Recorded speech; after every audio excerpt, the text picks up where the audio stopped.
Mkhwanazi alleged that Police Minister Senzo Mchunu had been influenced by elements linked to a criminal syndicate to disband the Political Killings Task Team. The task team had been collaborating with a dedicated group of prosecutors appointed by KZN NPA head Elaine Harrison to investigate cases alongside the unit. Upon learning of Mchunu's directive to dissolve the team, both Harrison and Mkhwanazi expressed concern over the motive and warned that such a move could derail key investigations.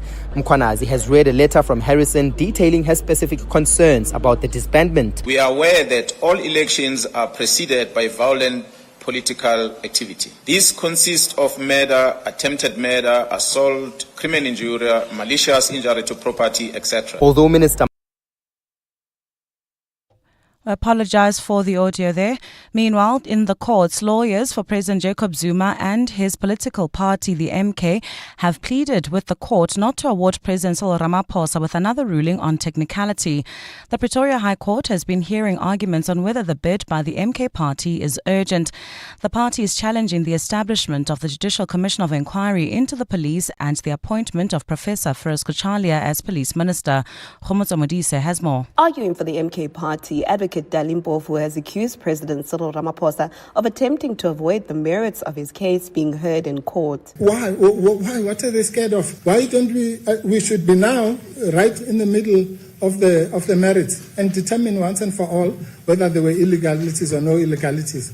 You don't have to be putting tires and stones on the road and every little thing to avoid the case. The president's lawyers have argued that the matter is not urgent as the Commission of Inquiry has already started and Professor Feroz Kachalia is already appointed. But Mpofu has pleaded with the court not to award Ramaphosa with another ruling on technicality, referring to the Constitutional Court that denied the party and its leader, former President Jacob Zuma, direct access. The full bench, led by Acting Deputy Judge President Leti Molopa Setosa, will make a ruling on urgency this afternoon, which will inform whether the merits of this case are heard in court today.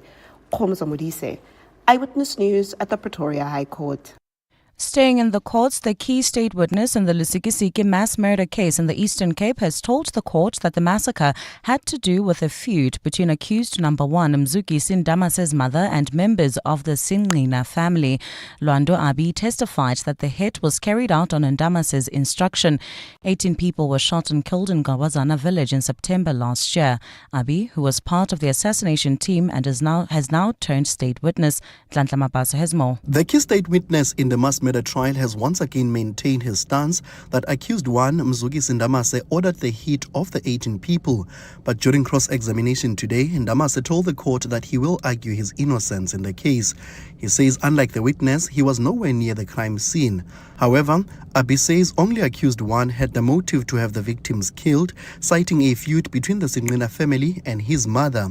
The witness also says on the morning following the attack, the accused spoke to him using accused 4 Bongayensa's phone and thanked him for his role in the hit.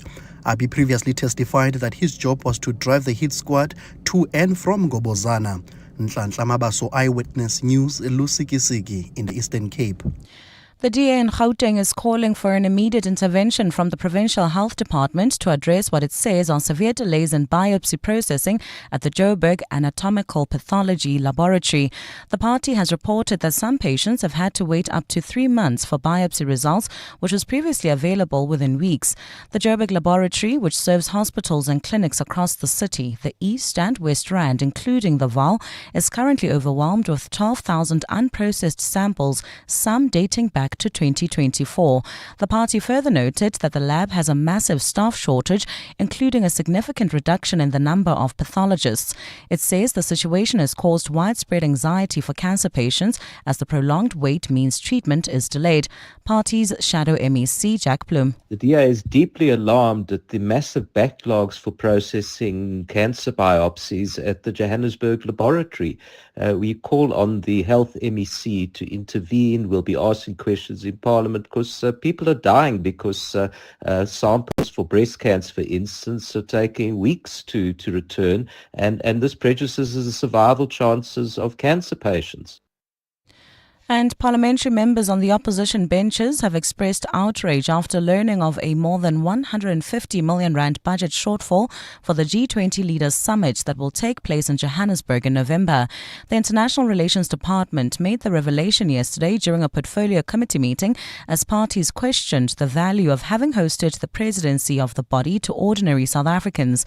Government has allocated a budget of 700 million rand to host the year-long event, but the MK Party's Wesley Douglas says heads must roll for the last-minute budget bungle.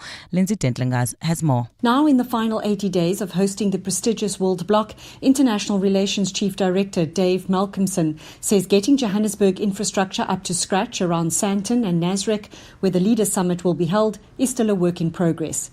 But he says budget constraints pose a major risk to the successful hosting of the final event. The EFF's Relebogile Mabotja, however, took a dim view of this admission when previously it was said South Africa would spend far less than Brazil did last year. Why wait towards this late stage to indicate that really the budget that was initially allocated is not enough? The MK Party's Wesley Douglas agreed.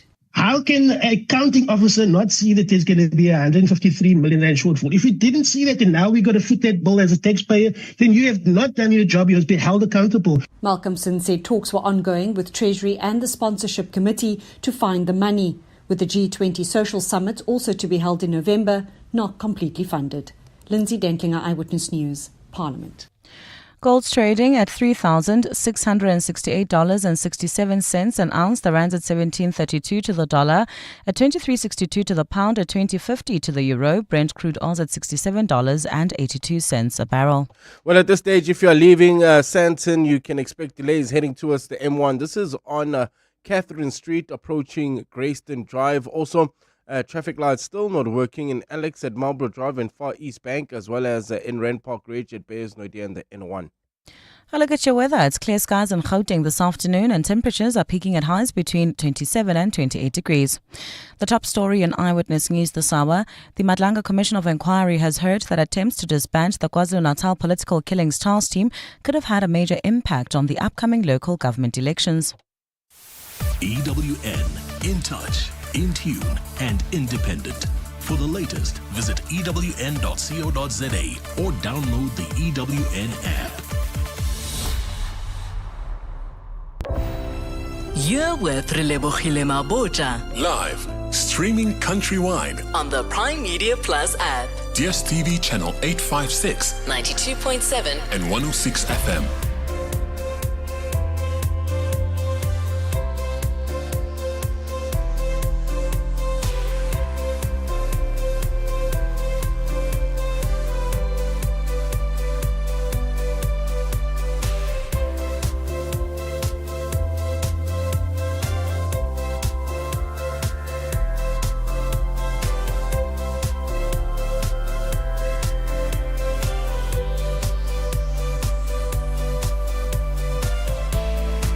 Ten minutes after 1 o'clock. Welcome to 7:02 Afternoons with me, Relebogile Mabotja, this Thursday, the 18th of September. We've got an interesting show lined up for you. I want to find out from all of you, up until what age do you hold parents responsible for their children's bad behavior? So what age for you is a fair enough age that you say, okay, after this, we can't hold the parents responsible anymore? Is it 18? Is it 21? Is it 30? Is it 40? I want to hear from you that up until what age do you hold parents responsible for their children's behavior? Because I'm going to share with you some information on what actually shapes a child. Belief Matters feature, we're going to talk about the belief behind the practice of praying for rain. And I'm looking forward to this one because, we could definitely do with some rain at the moment. Those of you that deal with hay fever and allergies, we are feeling it. We need that rain. We'll be joined by Hlanganisile Ngwenya, known as the Medium Lady, who's a spiritual medium healer, author, and founder of the Imizwa Love Lounge. Then we wrap up with our consumer rights feature in the final hour of the show with Wendy Nola, called Nola Knows. We are going to talk about that case of the Mitchum deodorant recall, and we also will do a follow-up on one of your cases before we open up the line. So get in touch with us. Give us a call, 011 883 0702. SMS us 31702. Tweet at Relebogile M at Radio 702 using the hashtag 702 Afternoons and the WhatsApp line 072 702 1702. 702 Afternoons With Relebogile Mabotja. on 702. Let's walk the talk. How much influence do parents really have on a child? Like, what are the things that truly determine what kind of an adult they're going to become? Now, there are many situations, usually the bad ones, where a person will be doing something and automatically will be like, where were the parents? Or how did the parents contribute? So even now in this Charlie Kirk situation, people are like, how? But the parents. But I'm curious as to what age do you start to say, this is no longer about what the parents have done. We now hold the child completely responsible. And by the child, this can be the adult child. And usually it pertains to bad things, but I think we should open up the conversation to positive things as well. And then look at yourself and your life and maybe ask yourself the question, at what point did your parents truly stop influencing your behavior and your decisions, maybe even your thinking patterns? Now, there is this interesting conversation. It's not the first time I've heard about this concept, but it was very fascinating for me. And the gentleman in this audio clip is Dr. Russell Barkley. And he has done extensive research and work in this space around what is it that actually influences a person. So he's a renowned clinical psychologist, researcher specializing in ADHD. And this is just something that he speaks around in terms of the factors that determine what is going to happen with a child. So I want you to take a listen, and this audio is from @ModernMindfulParent on TikTok. More to do with your child's life by where you chose to live than by anything you will ever do inside that home. Short of abuse, neglect, or malnutrition, the rest of it is just trivial variation. It's where you live. Why?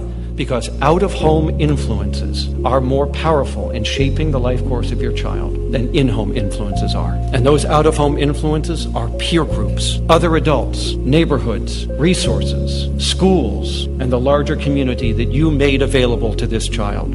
That is how you shape your child's life course. The second biggest influence is also out of your hands, and that's genetics. And you don't get to determine that. But if you think parenting is so influential, let me give you two findings that have been replicated many times. When we follow up twins, we are able to calculate how much of their behavior is due to parenting within family environment. And here's what we find. The peak years of parental influence are below 7. From 7 on to 12, it drops dramatically. After 15, it's 6%. 6% of the variation in a teenager's behavior is how their parents raised them. That's it. And after age 21, it's 0. There is no influence of parenting on any psychological trait after the age of 21. Now, do not mistake what I am saying. The knowledge your child possesses, what they know, is clearly a function of exposure in the environment. But their traits, their abilities, their makeup, their personality is not. So let me know your thoughts on that. Because I can look at some of the things that I've gone through in my life and realize, this is a result of my parents. But not necessarily directly them telling me to do something or demonstrating to do something. I'm at an age where I can look at the way my parents did certain things and say, I know for a fact I don't want that.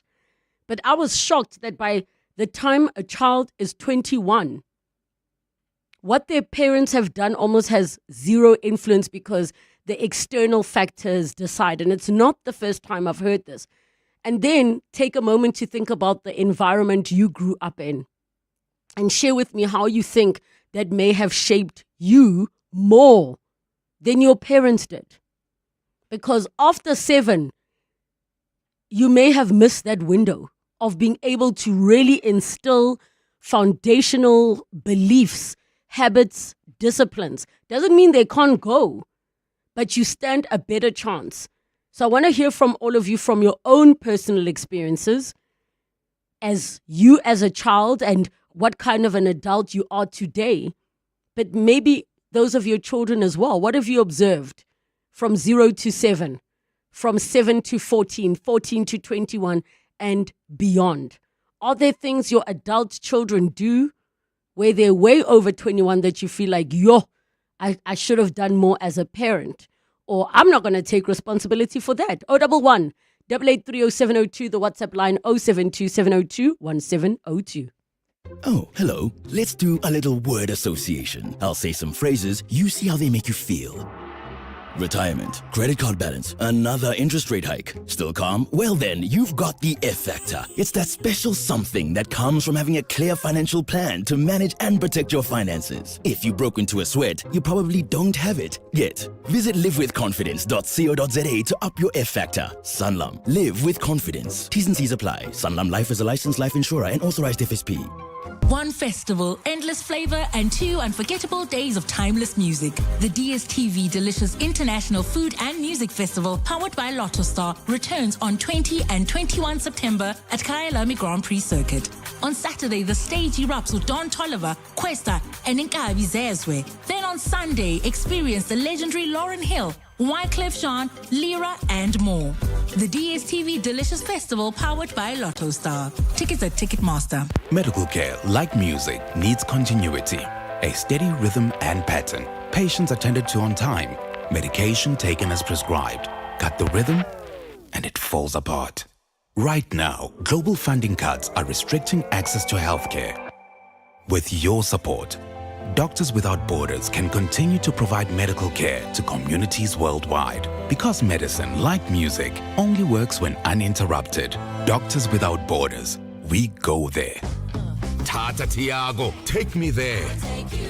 Where the reverse parking camera clicks your confidence into gear. I'll take you there. Where rain-sensing wipers dance with every drop that falls. I'll take you there. To the future directed by an audio-controlled steering. I'll take you there. Whatever there is, wherever there is, let the all-new Tata Tiago take you there. From only 184,900. T's and C's apply.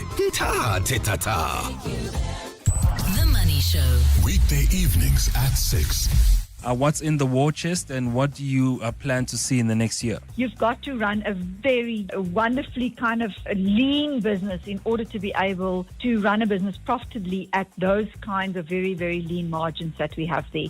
So a very different business actually to how we run our businesses in South Africa. Janet Murray, thank the Momentum Group CEO. The Money Show on 702. Let's walk the talk. The Money Show is brought to you by ABSA CIB. Proud host of the Macro and Risk Management Conference 2025. ABSA is a registered FSP. Your story matters. 702 afternoons. With Relebogile Mabotja. Lines are always open. On 011 883 0702. 20 minutes after 1 o'clock, and I'm asking the question of you, at what age should parents no longer be held responsible for their children's behavior? And, we will look at murderers in prison, we'll look at rapists, we'll look at all different types of criminals or people who just do not behave well, and look at their parents and wonder. But a study has shown that, the older you get, the less and less influence your parents actually have on you. The less influence. And the part about genetics, that is just a gamble. You don't know what's going to happen.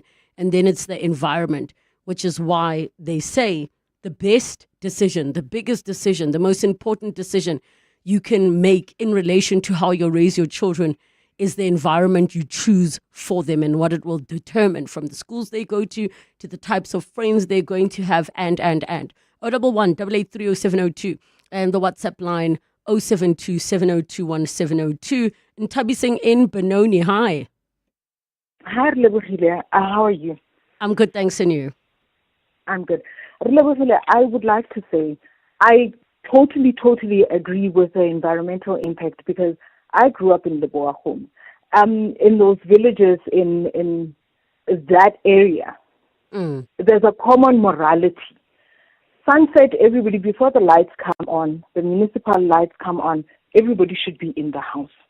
When I do something, I'm not doing it because when I do wrong things, I know that the mother next door or the woman from the other side, whose surname I know, whose kids I know, is going to reprimand me or is going to let my parents know what I did. I don't see the same things happening where I currently live, in the locations that are near to me in Davidton, where you're driving around at 9 o'clock and there's a 6-year-old child there. And the thing is, what the kids talk about, what that behavior that is, you are free to do whatever you want, that what the kids hear from school, the environment, that counts more because although we don't want to believe it, peer pressure counts to some extent on a child. When they feel that they're being caged, that your laws are too strict, then they will rebel or they will do what the majority do. But when the majority in the villages is doing the very same thing, where everybody has the same morality, it won't even matter what age it is, because even when a person is acting bad, and where I come from, it will be, whose child is that? When they don't know you, they always refer you by your parents. Even when you date, that's the thing. Even when you date, it's who your parents. When you bring a boy home, who are your parents? Because that determines how everything is going to work, if that person is a good choice or not. Because the parents know if they grew up with those people, what their parents are like. The environment counts a lot more, and it helps keep people accountable at any age. Yes, you will find those bad apples, but dear Lord, everybody, where I come from, if you said a specific name, they all know that person and what their bad behavior is. But here, it isn't. When a person is left around and you said, Gaugel, everybody knew who you were talking about. But here, it can be anyone. And my neighbor can't even say anything to me or to my kids, or nothing like that happens. There's no accountability. So at any age in the villages, your parents still count. Even when you're an adult, even at this age, when I go to the funerals, they will still say, not even, I've been married for years, I got teenagers, but I'm still my daughter, my mother's daughter. But here in the villages, I am just in Tadising. No, in the suburbs, in the burbs. I'm in Tadising. But it also, doesn't matter who I belong to. What you're saying also is the collective responsibility for your behavior. That collective, yahore, we are all going to chime in and contribute in whatever way, be it discipline, be it getting you home, or whatever the case may be. Thank you so much, Ntabi Singh, for that. I mean, when I think about environment, I truly had a moment of thinking about the fact that I grew up Kososhanguve, right? But that was not my primary environment. Like, in the sense that once you start going to school, your waking hours are predominantly spent at school. And at school, what was I exposed to?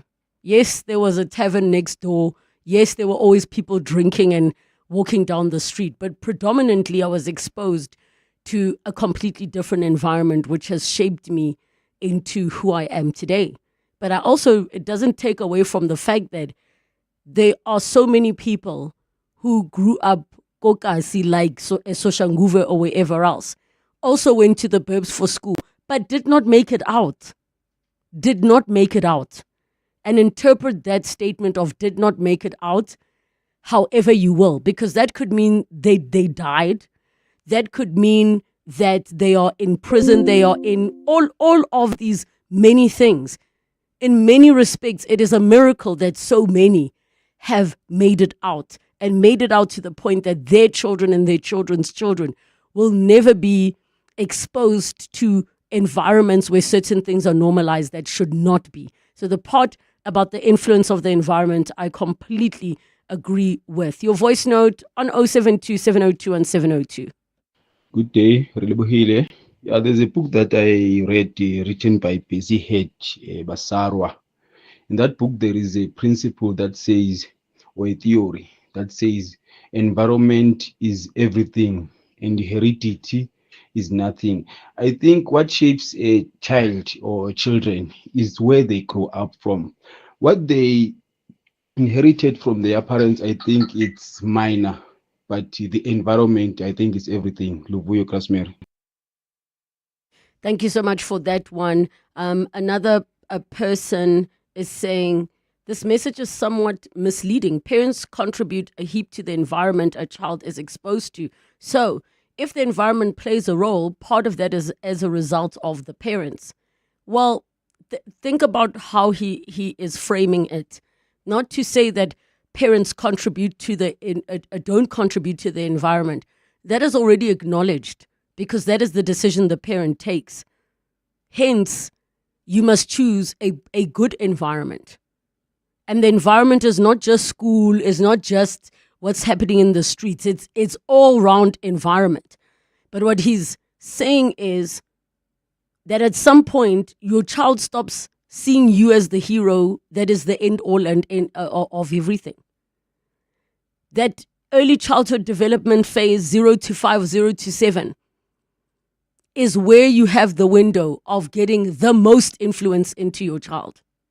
Not to say it is impossible that at 18 things cannot be turned around. But if I'm to bring it back to up until what age do you hold parents responsible? So I'm not there yet in my life. But as an outsider, I've seen teenagers do things where I'm like, me as a parent, if it means I must leave my live radio show to go and address this issue, because some issues must be dealt with like they are life and death. Like they are life and death. There are certain things that I'm like, where were you as parents? How did you not know your child was building a bomb in the house? Or that your child was target practicing for whatever the case may be? Again, this is not even, sometimes the parents are the problem, but yes, granted. So we will play the clip again. For those of you that are asking, please repeat what it was that was being said. We will play that clip again. Another message here says, environment is everything. I was sent to a Christian boarding school with 100% pass rates, and there was no doubt in my mind that I'd go to varsity and graduate when most township kids in my neighborhood did not make it out. Another one says, for me, the environment is one thing, which definitely plays a role. But toxic parents or toxic parenting is a no-brainer. Watch one parent say, go to bed and get a book to read, and the other parent overrides that and says, kid, continue playing, etc. Disaster. Parenting is a skill. I don't know if is parenting a skill, because I just feel like we're winging it. Is parenting a skill, Karabo? We're winging it, eh? We're just going with the flow. We are winging it. Yeah, no, 100%. And like you were saying, I don't think we should blame the parents for how the kids really turn out, because every individual have their own personalities. I know a lot of kids from a good family, raised well. I wish I was living in that household, but they turned out to be, you know what do you call it? The only words I can think of, I can't say on radio. They turn out to be those things. Those kids, but you know, it's a very tricky situation that we have. Like with my son, right? He's very soft spoken, and we always say, Kabomu, you must say thank you, and when people greet you, you must respond loud, because people might think it's rude, you know. So my boy is very, very soft spoken. So when you say hi, Kabomu, I'm like, yes, and then people are like, why isn't he replying? And wait, how old is he now? He's 8. So now you still have a big influence on him. Once he turns 14, 15, that's when, you know, teenagers, and depending what kind of relationship you have, you become like a loser to them. Okay. You are a loser. We are going to be losers to our kids. I'm not there yet. Time for the news. It's just after 1:30. Time for your latest Eyewitness News headlines. Good afternoon. Thanks, Relebogile. Good afternoon. We begin with news just in from the south of Johannesburg. Gauteng Taxi Association chairperson Tammy Moyo has been shot on the Soweto highway this afternoon. The Gauteng Transport Department says the circumstances surrounding the incident are unclear at this stage. It says it's waiting a preliminary report from police who are currently at the crime scene. We'll have more on this story in our next bulletins. The Madlanga Commission of Inquiry has heard that attempts to disband the KwaZulu-Natal Political Killings Task Team could have had a major impact on the upcoming local government elections. Testifying before the commission in Pretoria today, KwaZulu-Natal Police Commissioner Nhlanhla Mkhwanazi disclosed correspondence between himself and provincial NPA head Elaine Harrison. In the exchanges, Harrison expressed concern over the questionable move to shut down the task team, which had allegedly been making progress in solving some politically motivated murders. For live updates on the commission, visit ewn.co.za or watch live proceedings on our YouTube channel. And health experts say malnutrition can cause its own form of diabetes. The most common type of diabetes is type 2, but the experts are calling for type 5 diabetes to be recognized globally to help fight the disease in countries already struggling with poverty and starvation. Those are the headlines. This Eyewitness News and more at 2 o'clock or as it happens. EWN Traffic. Well, at this hour, if you are leaving the Sandton area heading towards the M1, we still have bumper-to-bumper traffic. This is approaching the intersection of Catherine Street and Grayston. Also slow-moving traffic that is traveling through the Joburg CBD heading towards Riverlea on Main Reef Road, approaching the M2. Also, if you are heading towards the Edenvale area, we still have those faulty traffic lights at Morafontein Road and Van Riebeck. Traffic lights also not working in Bryanston at Winnie Mandela Drive and Sloan, as well as in Rand Park Bridge at Bayers Nordia and the N1. If you come across any other traffic issues, please WhatsApp us on 072-702-1702. There's more EWN on air, online, and on the EWN app.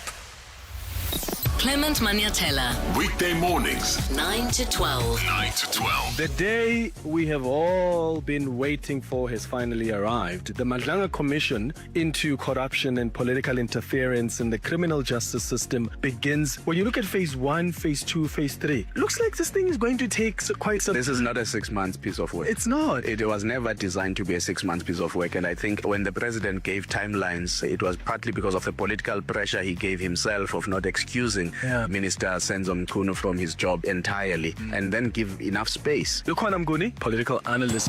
Clements Maniatella. 9 to 12 on 702. Life doesn't pause, but at Spar, they make sure family always comes first. From fresh fruit and veggies to bakery treats warm from the oven, Spar gives you quality you can trust. And with Spar value-added services, they go beyond the basket. Need to send money? Buy bus tickets, recharge airtime, even pay your DSTV. Do it all at Spar without paying a premium price. Now, put more savings in your family's pocket with Spar Mobile. Unlock unbeatable deals on data, voice, and SMS. Plus, earn free data rewards every time you shop. Grab your Spar Mobile SIM at the customer service desk, pop it in, activate in-store or via WhatsApp, and you're good to go. New number or port your own, it's your choice. Spar, the informed choice. Insurance pulls you in. Pineapple pulls you under. Insurance. Pineapple. Insurance. Pineapple. Pineapple FSP 48650 is underwritten by Omart Insure Limited, a licensed non-life insurer and authorized FSP. You've reached in his Renault Duster en route to Dullstrom. This journey is taking to try a sport far more boring than its name might suggest. Fly. Fishing. He'll be in his Renault Duster, which he bought with 40,000 Rand trade-in assistance. Leave it all behind in the new Renault Duster with 40,000 Rand trade-in assistance. Offer exclusive to Renault Financial Services. Product of ABSA. T's and C's apply. Spend your afternoon with Relebogile Mabotja on 702. Let's walk the talk. 24 minutes to 2 o'clock. We continue our conversation around the influence that parents actually have over their children, and up until what age, and what age you hold parents responsible for their child's behavior, or up until what age rather. 011 883 0702, the WhatsApp line 072 702 1702. I want you to take a listen again to Dr. Russell Barkley, who is speaking in this clip where he speaks as a clinical psychologist, emphasizing the significant role of environmental factors in child development, arguing that influences like socioeconomic status, neighborhood quality, and access to education can have a more substantial impact on a child's outcomes than parenting style alone. And this perspective, of course, challenges those traditional views that place primary responsibility for a child's development on parents. And then, of course, you have to ask yourself, what do you do about it now that you know? Take a listen again. She said, you had more to do with your child's life by where you chose to live than by anything you will ever do inside that home. Short of abuse, neglect, or malnutrition, the rest of it is just trivial variation. It's where you live. Why? Because out-of-home influences are more powerful in shaping the life course of your child than in-home influences are. And those out-of-home influences are peer groups, other adults, neighborhoods, resources, schools, and the larger community that you made available to this child. That is how you shape your child's life course. The second biggest influence is also out of your hands, and that's genetics. And you don't get to determine that. But if you think parenting is so influential, let me give you two findings that have been replicated many times. When we follow up twins, we are able to calculate how much of their behavior is due to parenting within family environment. And here's what we find. The peak years of parental influence are below 7. From 7 on to 12, it drops dramatically. After 15, it's 6%. 6% of the variation in a teenager's behavior is how their parents raised them. That's it. And after age 21, it's 0. There is no influence of parenting on any psychological trait after the age of 21.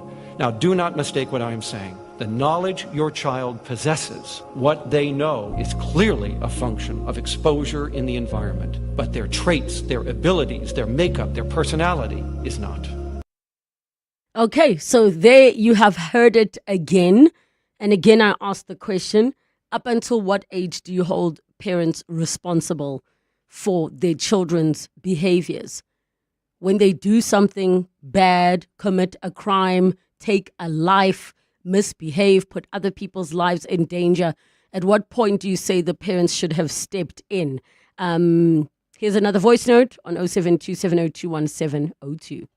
Quite frankly, one's inner strength, one's inner capabilities, and one's will gives to what one can become in future. I am a product of a toxic childhood with trauma and everything, but I stand out as an adult. So it is the inner strength that one has. You know, it has to do with who you are and what you believe in. I live in the ghetto and I am labeled as such, but my dear, this is who I am. I walk with pride with my head above the water. Oh, thank you so much for that voice note. And I mean, I almost feel like, because I remember seeing this young lady, she's in her 20s, and she posts on social media. She apparently struggles from an eating disorder. She is terribly underweight, like malnutrition underweight. Now, she keeps posting and posting, and people in the comments are saying, like, where are the parents? And others are like, she's an adult. And I feel, again, this might be a perspective that is a privileged one. When your child turns 18, you are still responsible for your children and their behavior. When they turn 21 and they're like now fully adults, I still think you're responsible for their behavior as a parent. And maybe because I would hold myself to those standards. But if your child's life is now in danger, or they're putting the life of somebody else in danger, and you don't step in and do anything about it. So in the case of this young woman who is extremely unwell, and some are saying she's an adult, she can do what she wants, there are parents who go to court to say, when you're not fit to make adult decisions. So I guess this is one that we would continue to have conversations about. But isn't it fascinating to now learn that the parenting style is not enough? The environment, and we become and have to become extremely conscious about it. The environment is not just the school you take them to, where they grow up, where you take them. It's also what you expose your children to.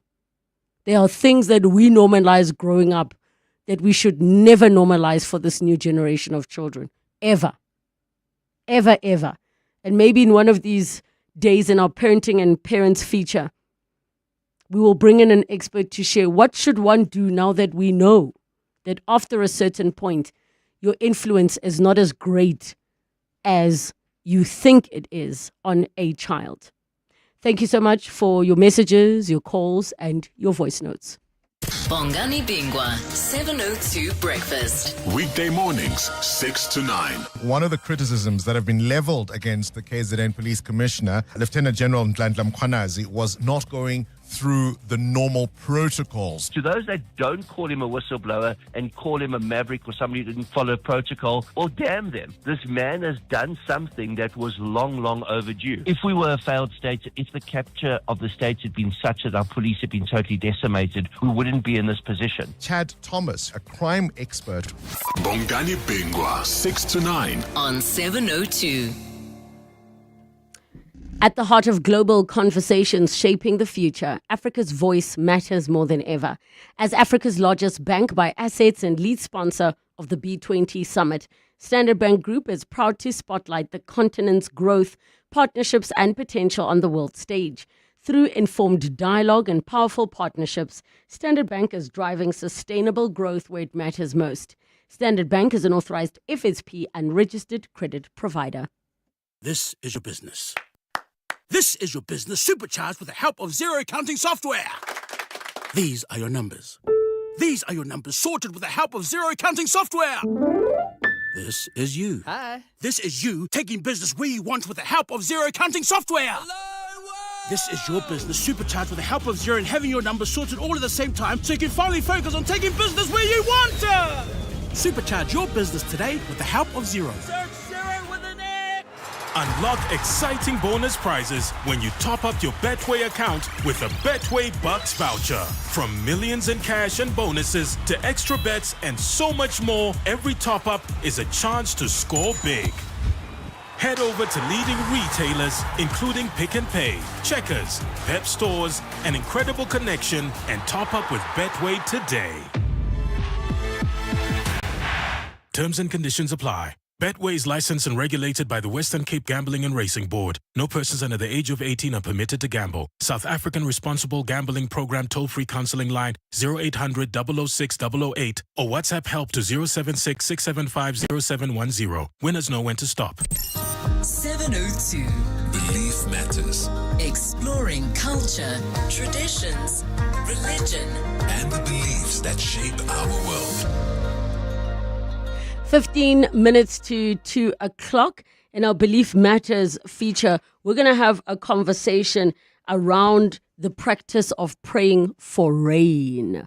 And I'm so looking forward to this one, especially because we are in that season now where our gardens are thirsty, the pollen and dust is everywhere, and we are excited for rain. And for this conversation, we're joined by Hlanganisi Lengwenya, known as the Medium Lady, who's a spiritual medium, a healer, author, and the founder of Imizwa Love Lounge. Your calls with your questions on 011 883 0702 in the WhatsApp line 072 702 1702.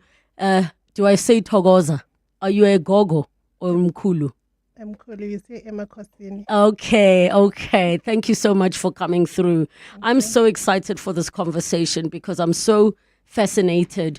I stumbled upon a woman who's based in Kenya who was sharing a whole long video about how for 7 days in a row they pray for rain and they go to the river and they sing and all these things. Yes. And I thought to myself, oh my gosh, I know here at home, we don't do it the same. but I so want to have a chat about it. So maybe take us back to the concept of why was rain prayed for to begin with? Like, what was the understanding back in the day of the seasons of no rain and the seasons of rain? Okay. Thank you so much for having me. So the concept of praying for rain, basically, when there's no rain, people, they feel like it's karma. They've done wrong. Now the Creator is angry at us. The ancestors are very angry with us. Now for them to have rain, they need to pull themselves together and gather in dancing, in prayer, in like they give back to the earth so that the rain can come. So the fact that there was no rain, they were saying like the ancestors are angry, God is angry with us, hence there was no rain. So what was the belief that what have we done or what was not done that God is angry or the ancestors are angry? What was the understanding? Was it a concept which is like, we're not sure why, but we need to appease, we need to pray? Okay, basically it was more of the spiritual imbalance that made the rain not to come, and things that how we used to do things or how they used to do things. The minute we move away from culture, or the minute we move away from how our ancestors used to do things, that's when the communication from the other side or the communication from the ancestor would come to us through the drought where there is no rain. Yes. And that drought communicated that the Creator and the ancestors are not happy because there's certain things you're not doing a certain way. So you see now, with what is happening now and what happened back then, it's not the same. Now we have there's technology, there's spiritual manipulation. Hence, sometimes we don't even have rain. Like now, it's September, we're supposed to be having rain, but it hasn't started as yet. You know, and what was happening back then and what is happening now, it's two different things. However, back then, they knew the season of the rain would come, and it definitely come. But if it doesn't come, clearly there is an indication that something is not right. Something was not done right. Now they'll have to gather and pray and seek for answers and seek for guidance from those that knew better. You know, and they will be guided, and then they will meet. Oh, thank you so much. Yes. They will meet, whether in the rivers, whether as a community. Remember, rain is life. It gives life. Yes. It cleans. It purifies. And rain, it accommodates everyone, human, nature, you know. So we all need rain. Hence, we cannot, it's not an individual thing. We need to gather as community to make sure that we pray together. We do all the rituals, all the symbolic that needs to be done for it to come. Please talk us through traditionally, who would be the person in the village or the community that says, guys, it's that time now that we need to, who's the person that's monitoring to say it's been X amount of days, now we need to pray because the time is being exceeded? Is that like the chief, or who is the person in the village that would come and sound that alarm bell to say it's time? Okay. Yes, chief would play the role. However, he will be guided by those that are gifted. Yes, the community will indicate, there will be cries, they will go report to say it's been this time with no rain. Can we please? Then they will report to the chief or whoever that is in control in that moment. However, they will have to connect to those that are gifted. They will get guidance from there as to what is it that they need to do following that. And also, what is the reason for the rain not to come? Yes. So how does it start once the process has begun? What does that look like? What gets done? Who is involved? Okay. What gets done? So we involve the community. The community should be involved, should be part of the ceremony. So there will be a place, whether it's by the river, by the mountain, or a place that will be selected, a sacred place that will be selected for us to gather there. Then we'll be guided as to, with different religions in any case, because when it comes to religion and culture, it's two different dynamics. They do it differently. So in African spirituality, or in African culture, rather, they would dance, they would sing, they would pour libation, like pour water on the ground and speak to their ancestors.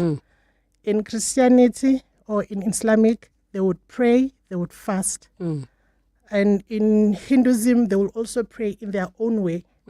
So, but bottom line, it's that our faith and the common ground is we are praying for the rain to come.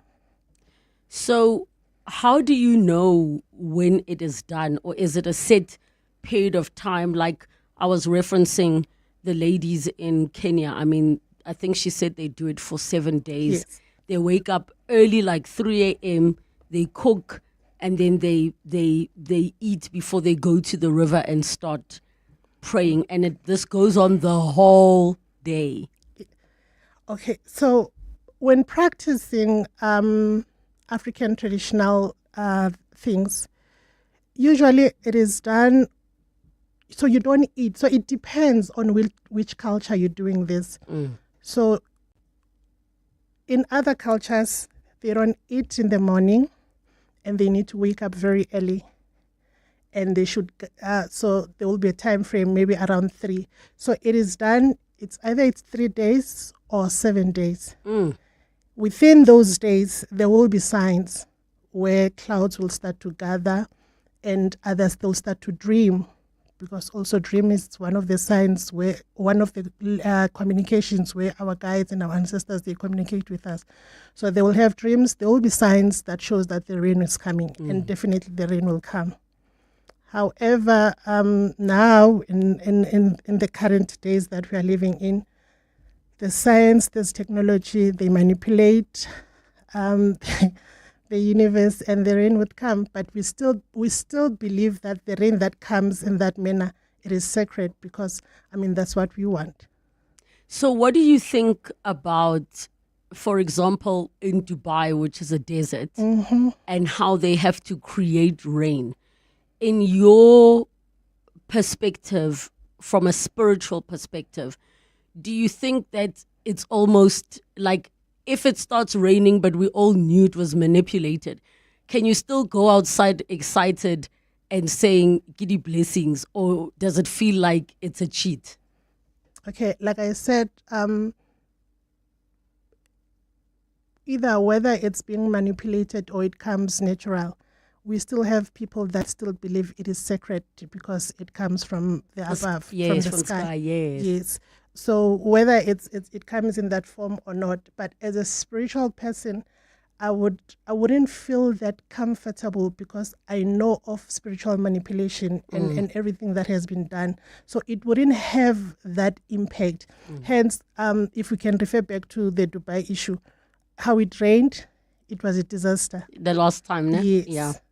So clearly there is something that was not done properly as to what they wanted, according to what they were doing.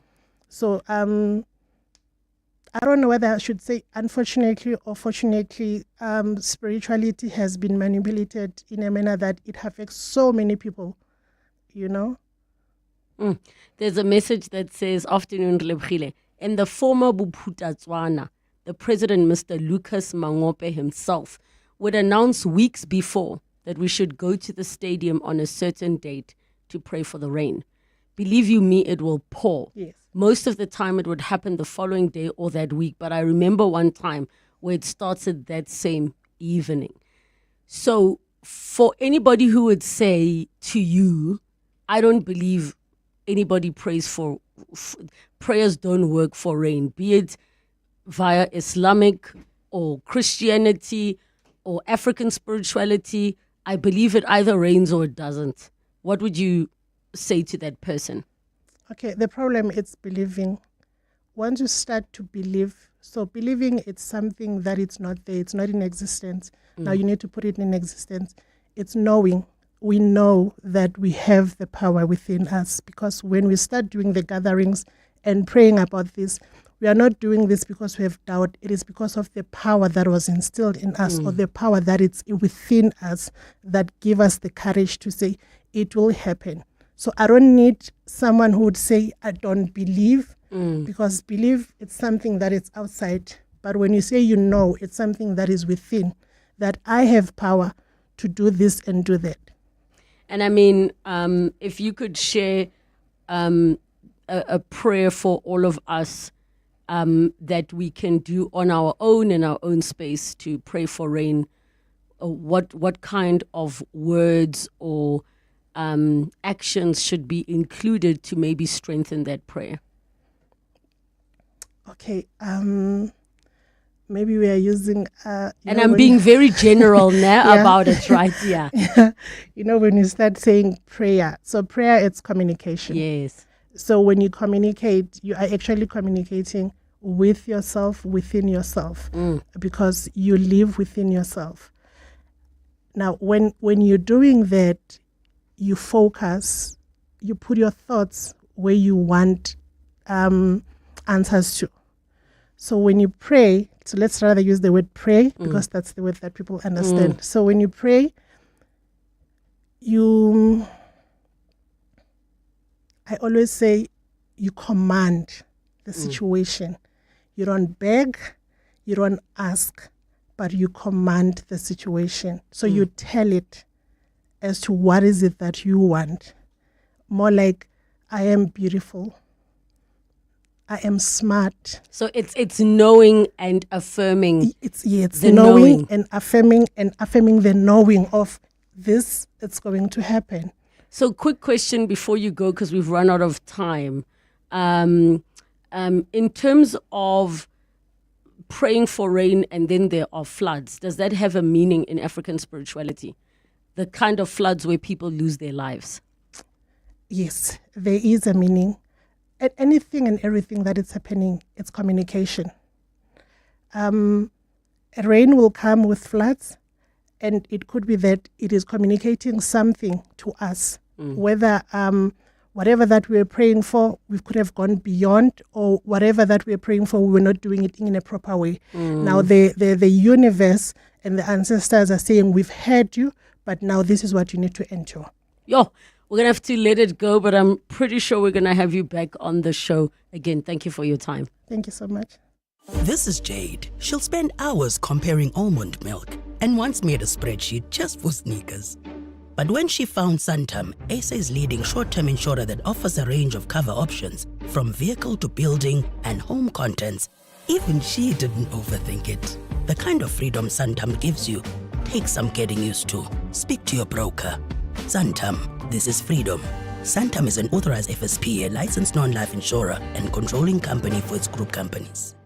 The DSTV Delicious Festival, powered by Lotto Star, is back with just one ticket. Experience unforgettable music, mouth-watering food, bold fashion and vibrant art from Saturday the 20th to Sunday the 21st of September. Celebrate with friends and bring the family for a picnic on Sunday. This year, DSTV celebrates 30 years with international headliners, South Africa's hottest talent, and a feast that's as big as the vibe. It's Africa's biggest music and food festival. Get your tickets now at Ticketmaster. The DSTV Delicious International Food and Music Festival, powered by Lotto Star and supported by 702. More on deliciousfestival.com. To walk the talk is to turn words into meaningful actions. And it's what we at 702 are committed to doing every day. We're also committed to following the rules set out by the Broadcasting Complaints Commission's Code of Conduct. To give you balanced programming, fair comment, and accurate news. But if we stumble along the way and you feel we're not living up to the code, let us know on comment@702.co.za.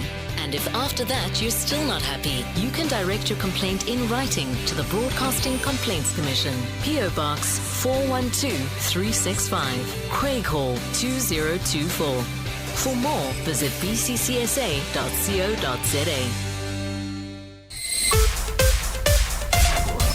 This is EWN.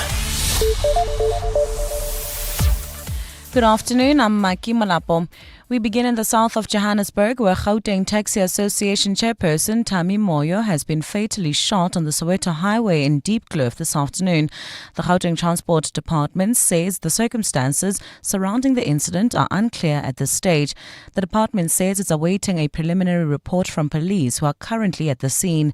Meanwhile, motorists are urged to find alternative routes due to the closure of the highway on both directions as a result of the shooting. Johannesburg Metro Police Department spokesperson Xolani Fihla. Emergency personnel and law enforcement officials are currently on the scene, and motorists are advised to exercise patience and caution and to avoid Soweto Highway as vehicles are being diverted at the N1 and Emming Drive. In the capital, National Congress leader and Member of Parliament Fadil Adams has been implicated in the Madlanga Commission of Inquiry for allegedly misusing his position to obtain classified intelligence information. KwaZulu-Natal Police Commissioner Nhlanhla Mkhwanazi testified this afternoon that Adams leveraged his role on Parliament's Portfolio Committee on Police to access intelligence documents he wasn't authorized to view. This despite Adams not being a member of the Joint Portfolio Committee on Intelligence. Mkhwanazi has told the Commission that Adams has also mishandled the said classified information. So Mr. Adams appeared to have came into the position of an intelligence information. So it is an information that is intended for another structure of parliament. If it comes to his position, he ought to know that when I'm in position of information from crime intelligence that is classified, it must be handed over to the Joint Standing Committee of Intelligence. For live updates on the Commission, visit ewn.co.za or watch live proceedings on our YouTube channel. Meanwhile, in the courts, lawyers for President Jacob Zuma and his political party, the MK, have pleaded with the court not to award President Cyril Ramaphosa with another ruling on technicality. The Pretoria High Court has been hearing arguments on whether the bid by the MK party is urgent. The party is challenging the establishment of the Judicial Commission of Inquiry into the police and the appointment of Professor Feroz Kachalia as acting police minister.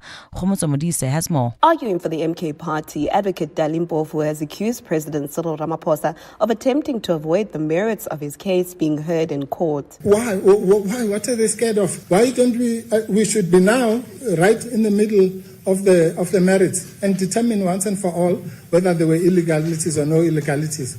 You don't have to be putting tires and stones on the road and every little thing to avoid the case. The president's lawyers have argued that the matter is not urgent as the Commission of Inquiry has already started and Professor Feroz Kachalia is already appointed. But Mpofu has pleaded with the court not to award Ramaphosa with another ruling on technicality, referring to the Constitutional Court that denied the party and its leader, former President Jacob Zuma, direct access. The full bench, led by Acting Deputy Judge President Leti Molopa Setosa, will make a ruling on urgency this afternoon, which will inform whether the merits of this case are heard in court today. Khomotso Modise, Eyewitness News at the Pretoria High Court. In the same breath, Minister in the Presidency Khumbudzo Ntshabeni says Cabinet continues to urge South Africans who have any relevant information of police corruption to contact the Madlanga Commission. Ntshabeni says the Cabinet also welcomes the start of the hearings which kicked off yesterday with KwaZulu-Natal Provincial Commissioner Nhlanhla Mkhwanazi's testimony. Ntshabeni was addressing a post-Cabinet media briefing in Pretoria today. Cabinet welcomed the commencement of the hearings of the Judicial Commission of Inquiry into criminality, political interference and corruption in the criminal justice system, commonly known as the Madlanga Commission. Cabinet calls on anyone who may have information that could assist the work of the Commission to make contact via Madlanga Commission at behonest.co.za. In the Eastern Cape, the key state witness in the Lusikisiki mass murder case in the province has told the court that the massacre had to do with a feud between accused number 1, Mzuki Sindamase's mother, and members of the Sinqina family. Lwando Abi testified that the hit was carried out on Ndamase's instruction. 18 people were shot and killed in Ngobozana village in September last year. Abi was part of the assassination team and has since turned state witness. Nhlanhla Mabaso has more. more. The key state witness in the mass murder trial has once again maintained his stance that accused one, Mzuki Ndamase, ordered the hit of the 18 people. But during cross-examination today, Ndamase told the court that he will argue his innocence in the case. He says, unlike the witness, he was nowhere near the crime scene. However, Abi says only accused one had the motive to have the victims killed, citing a feud between the Singlina family and his mother. The witness also says on the morning following the attack, the accused spoke to him using accused 4 Bongayensa's phone and thanked him for his role in the hit. Abi previously testified that his job was to drive the hit squad to and from Gobozana. Nhlanhla Mabaso, Eyewitness News, Lusikisiki in the Eastern Cape. And health experts say malnutrition can cause its own form of diabetes. The most common type of diabetes is type 2, but the experts are calling for type 5 diabetes to be recognized globally to help fight the disease in countries already struggling with poverty and starvation. A paper published in the Lancet Global Health Medical Journal shows that more than 25 million people suffer from type 5 diabetes, mostly in developing countries. The experts say the best way to fight the disease involves supporting programs already working to combat poverty and hunger. Gold's trading at $3,667.05 an ounce. The rand's at 17.34 to the dollar, at 23.62 to the pound, at 20.50 to the euro. Brent crude oil is at exactly $68 a barrel.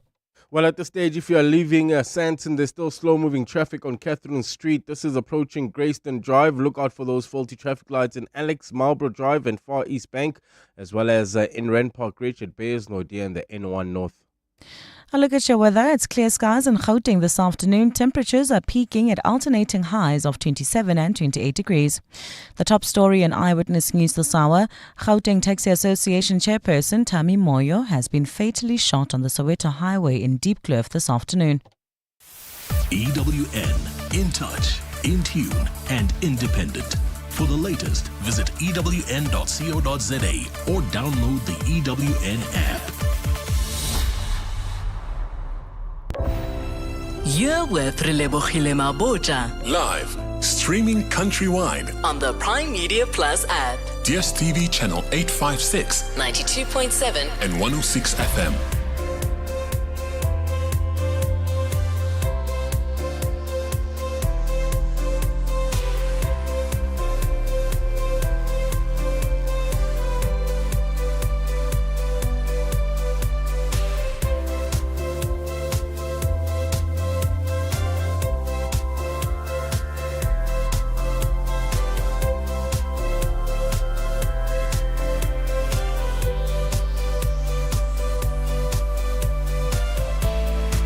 Nine minutes after 2 o'clock, the second and final hour of 7:02 afternoons. With me, Relebogile Mabotja.